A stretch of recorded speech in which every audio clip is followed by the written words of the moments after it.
say dwumadie be etima koso e wa santima ntema say e ma opani baako e de afutuo e kɔ e de ama omo kami wom ne titiri pa no ene road safety for and I'm fay a police for a yano mugina, a yakwa hodo so behese bi akwabnani bi, one ebu mra yes your kwabnani so timidity tree a shire. Obeti mebu so ne bi ampani fortune I bet me na famra kwanso no omo hwe e de afutu kwade ama omo nyina omo sen kontabuo ama no aba bedegwa pefe wa santimantema se enkwan hyawdo a esie wa santimantema se no enu me kofa ba no eya na doso pa na mom emu be so omo chichemu no aduanan 40% de omo se na dodo na free da driver for no akoy omo ta 2 mirika tente pa na hwi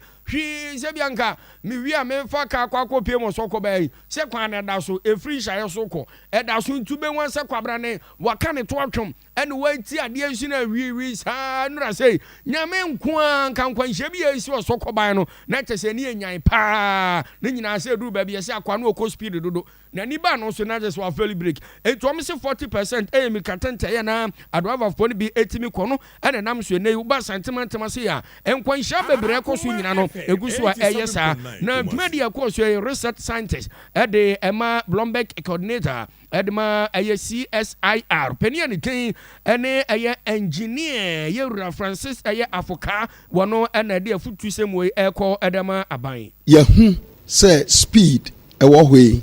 ade a edi enya bebre de betumi aye baako ene say yembo hu dawro say saa American tenten no emwayen na after the no yema proceed for enforcement is also key na FA yem put in place measures engineering measures yenye speed humps be slow down vehicles no because and slow down vehicle na